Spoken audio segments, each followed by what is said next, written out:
behind every transition from unhoused to home, there's a story of courage and someone who walks alongside. Through case management, women receive not just housing, but guidance, accountability, and hope. Sheila and Michelle's stories remind us that when we champion women of different generations, whole families and futures are changed. Lauren, what's the very first thing you try to offer women when they come through our doors here? I just want to give each woman here a warm welcome and a smile. And I want them to feel a sense of home when they walk through the door. I had a young lady who came through our doors, and she was just very broken. She was very discouraged and felt very helpless. And there was a lot of trauma in her background. And after a few weeks of just love and care and encouragement, I seen her just whole demeanor change, and going from words like, I don't know how I'm going to do this, but I guess I've got to figure it out, to 2025 is my year. And so just that boost of encouragement in her was pretty incredible. And 6 months later, she graduated. And so it's pretty amazing to see that smile on their face when they realized, hey, I not only did this, I succeeded. So let's talk about when you came to the Lifehouse and you found a bed to sleep in and a safe place, and you had transitioned. How did that make you feel? Here? Yes. Oh, it was wonderful. It was really wonderful. You know, there was a few kids in here that was very active, but they were good kids, most of them. And did it help you feel a sense of stability to have a place to be able to stay here? Oh yeah. Yeah. Really. Can you describe how that made you feel? It gave me courage, and I knew that God was with me always. So you were sick, you were in the hospital, you lost your license, you lost your car, and you found yourself in a situation that you probably never expected to be in. How did the experience of being homeless, what did that do for you? And then how has it been for you now that you're housed? Well, homeless, just it's even the word isn't a nice word, but I just couldn't believe it. You know, I shouldn't be in this position. But once I got here, once I knew this was here and met Lauren, I mean, there is so much that I didn't know how to do and just wouldn't do it because of depression and stuff. And this lady right here, she picked me up, took me to where I had to go. In school, I didn't get computers, so she was my computer. She helps you to navigate. Oh my gosh. And referrals to get you progress. Yep. I mean, there's so much compassion out there. There are people that are very compassionate and want to help. And so what does it mean to you to have someone champion you the way that Amber and Lauren have? It feels so good. It's that warmth, because even growing up, I knew I was loved, but I didn't feel it until I got into this place right here, the Lifehouse. And that's where, oh yeah. That's where you felt love. Yep.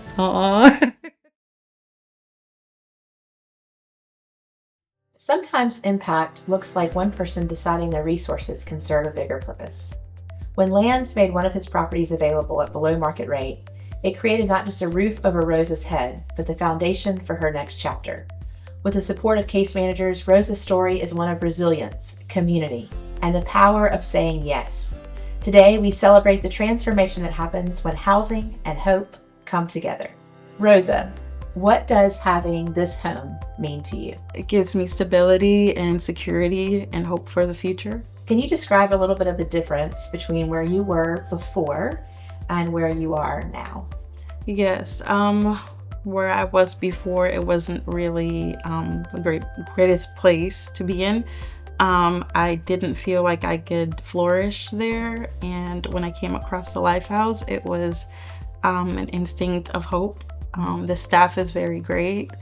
It gave me a sense of security and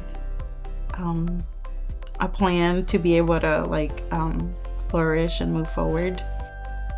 There is so much beauty in recognizing that hardships don't have to be the end of the story. Survival is right around the corner. Sometimes we just need to be reminded that people care, people love us, people are willing to, extend a hand and take a step forward with us. And then we get to see even that step beyond just surviving, but really thriving and flourishing. And so in that place of beauty of even moving from survival to stability, what more would you say about that? I would say everybody has the ability to step in and partner with us, even if it's coming alongside and offering an encouraging word or contributing financially. There's a spot for everybody to come alongside the incredible work that these ladies are doing, sitting beside them, sitting across from them, letting them know they're worth the investment. I think there's so much room for people to join in, and it's a blessing. I mean, this work is a blessing to do. It's a blessing to see, just meet these ladies, see what they are accomplishing, and cheer them on to success. Why was it important to you to decide to dedicate one of your properties for this cause? Because this would not have happened out on my own.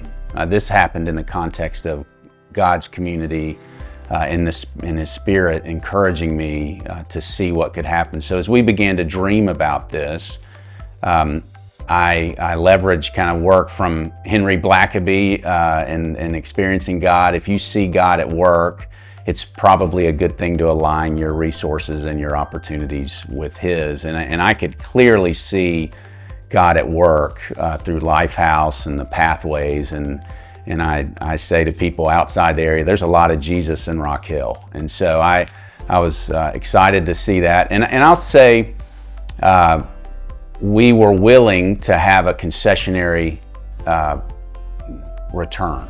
My family has done really well on this property, and we were really willing to concede some of the return. But the encouragement I have for people that are listening today is that has not played out. We've had great returns from this, and it's because we're in the context of a community that values our partnership with it. The damage to the units has gone way down. The people that, like Rosa, that are staying there don't see our family as a faceless landlord that's taking their paycheck. They see us as what we long to be, as a part of the family of God that's trying to help. And because of that, the units are really well cared for.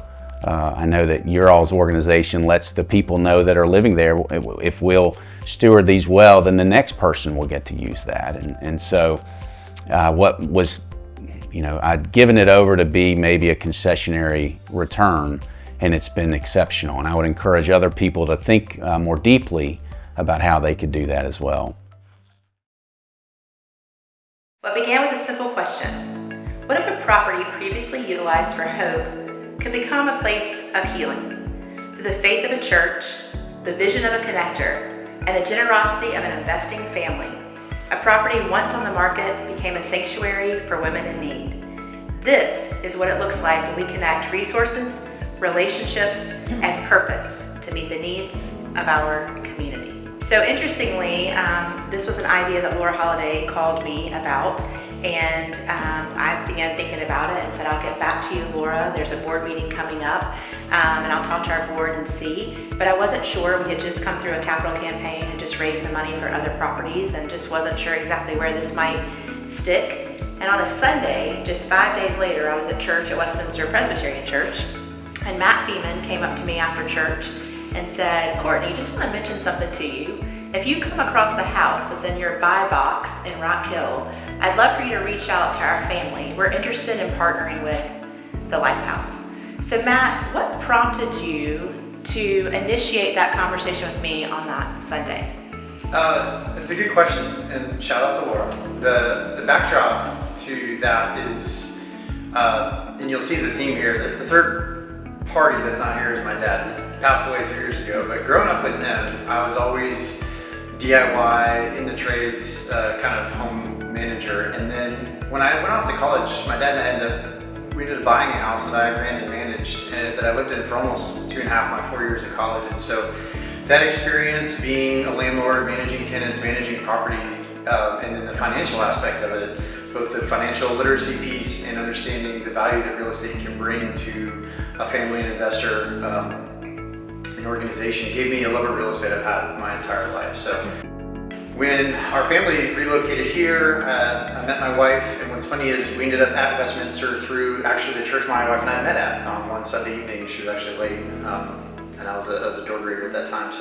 But that led us eventually to Westminster, where our family was all members, where we're now all members along with our 2 girls. And as we sort of settled here and became a little bit more financially stable, mature, it was actually my wife Ashley who had connected with you through the Lifehouse, bringing food to the ladies at your other property and getting to know and minister to them, and that has been on her heart for years. And so our internal conversations led to like, how can we kind of merge these 2 passions, my love and skills that I've learned in real estate and her love of the Lifehouse, and that's what prompted the question. And so what I find is interesting is all those times that God had kind of pulled together within 3 or 4 days of this opportunity opening up. So for me, it's, people say that God can't work or there are no burning bushes or things like that. I think there are, you just have to look for them. So our church is very mission oriented, and we just can't think of a greater opportunity for a house full of women right across the street from us. We can invite them to our programs, to our vacation Bible school if they have children,